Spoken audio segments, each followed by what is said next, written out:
Welcome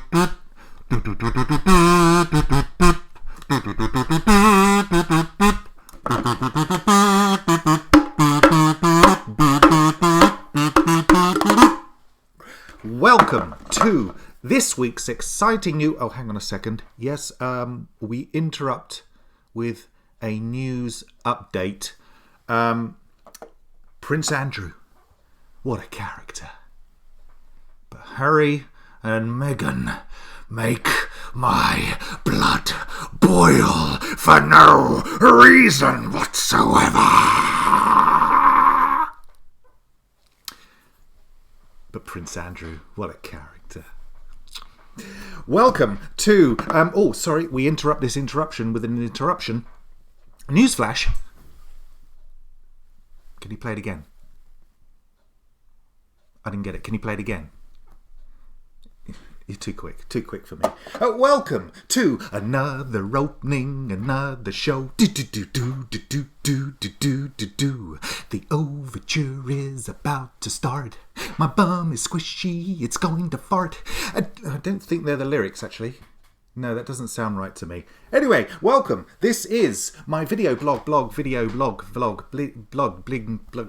And I'm Zach Harry.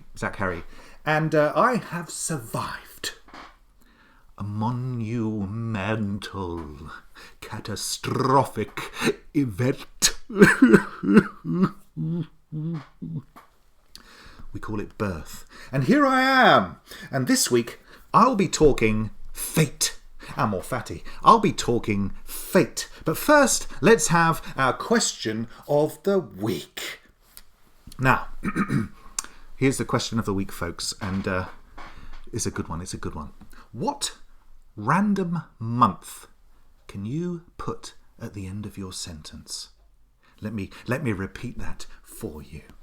What random month can you place at the end of any of your chosen sentences? Of course, answers on a postcard. Oh no, we don't do that anymore, do we? No. Put your answers in the comments below, which is just below here. It's just below. You see, I'm here, and I just down there, where my legs and other bits should be. That's where my comments go. Actually, that's where you put the comments. Underneath, there's lots of other things like the title and things like that. I might not have legs. I might actually be a squid or, I don't know, a jellyfish or something. Who knows? I mean, anything could happen, really, couldn't it? Anyway, put your answers on there, and I'll reveal all at the end of the show. So, Amor Fati. Now, during lockdown, if anyone remembers that event, I tried to learn Latin. Why, I hear you ask? Nobody asked. Anyway, I figured that post-Brexit, with the UK going backwards, we rewound the clock, a bit like Ferris Bueller putting the car in reverse in order to get the mileage down. I figured that I was going to have to learn one of our languages, because the old people, they're feeling a bit burdened by modern life, aren't they? I mean, they've got phones to have to deal with, and I don't know, central heating, windows to look out of, and they hark back to a time when the windows were blacked out, and you had to rush indoors into your Anderson shelter just in case a thing came flying over. I mean, it must have been such wonderful times. But we move on, don't we? We do move on. So I decided, why not understand where these people are coming from by learning Latin. I thought I'd learn Latin because we are it's our mother tongue. You see we are descended from the Romans. Latin is Roman, and before that it was the Vikings, and before that it was the Normans. So actually we're not English at all. Anyway, so I did all the sort of, that's Latin for I don't know, and I studied it for a little while so that I could understand these Brexiters for all that they were worth. And then I suddenly reached a point I was thinking, what's the point? Amor fatty. Now, I've said that a few times, and you're probably wondering, what on earth is he talking about? What on earth is he talking about? Let me tell you, amor fati is love of fate. It's a Stoic philosophy dreamt up by Roman Emperor himself, Marcus Aurelius. And what does it all mean? It means not to worry about things that happen to you that are out of your control. So, for instance, you're walking down the road and your shoe falls off because the sole broke. And rather than get cross and throw your shoe across the road, and then it'll hit the windscreen of a car, and that man will stop and go beep beep beep, and then he'll get out and lamp you one, and then you'll take your other shoe off and whack him over the head with it, and then somebody else will stop and say, you can't whack people over the head with your right shoe, you should do it with your left shoe, and then they'll pick that up and they'll whack you over there, and all chaos will ensue. And so you see, it's about controlling your passions. Amor fati is love of fate. It's understanding that anything that happens to you that is out of your control, you have a choice of your emotional reaction to it. There's only one thing in life that you can control, and it's not your bottom. It's not your bladder. It's your emotions. You can control your emotional reaction to any situation. You can indeed. And this almost goes back to the universe thing when, like the universe, one song. This goes back to that, where the emotion that you put out is what is reflected back to you. Your world for you is like a mirror. Yes, it's not like mine, because you wouldn't want to see the face I look at in the morning. Oh my good God. Oh my good God. No wonder I drink. And anyway, you know what I'm talking about. So you're reflecting your emotions. So if you're going out into the big wide world feeling angry, then you will start to meet angry people. If you go out to the big wide world feeling sad or frustrated or even happy, that will be reflected back at you. If you go out with this sort of stoic indifference, not an indifference in that you're non-emotional, but in that you understand that you can control your emotional reaction. So you're just seeing everything for what it is, almost for its truth.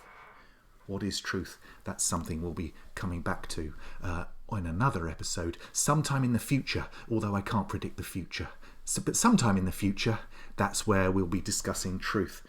So the future, it's about choosing to, you can choose to love the things that happen to you. There's one thing that I do know, is that you can't win everything all the time. But, as Ben Kenobi once said, you can't win, but there are alternatives to fighting. So what that means is, and this is a wonderful philosophical thing, little takeaway for you, T-A-K-E, away, away, way. You either win or you learn. That is what this is all about. Amor fati, love of fate. Your reaction to the outcome is your choice. And why bother worrying over things that you can't control? Oh, isn't that lovely? Anyway.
Now let's resolve question of the week, November.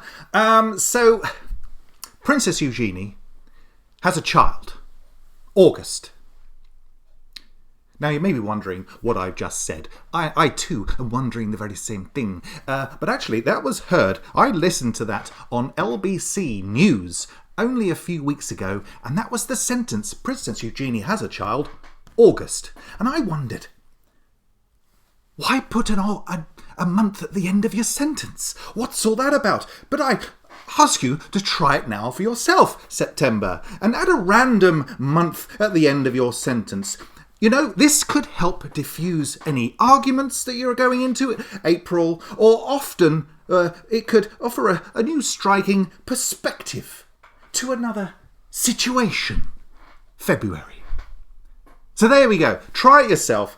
Put a random month at the end of your sentence, December.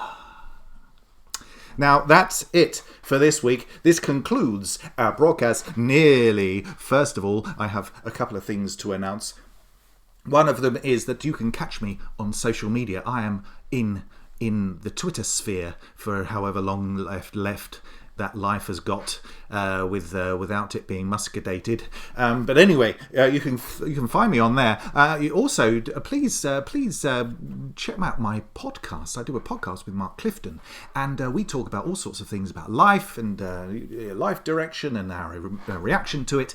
It's called Mark and Zach's Introspective Half Hour. It's on Spotify, it's on Apple, it's on Google, it's on some of the others, Audible, it's all over, you know. Anyway, catch us on that, and please subscribe and like this YouTube video. This show will lead us to the truth, and the truth, my dear friends, is love and madness. Nice to see you nice. This concludes our broadcast day.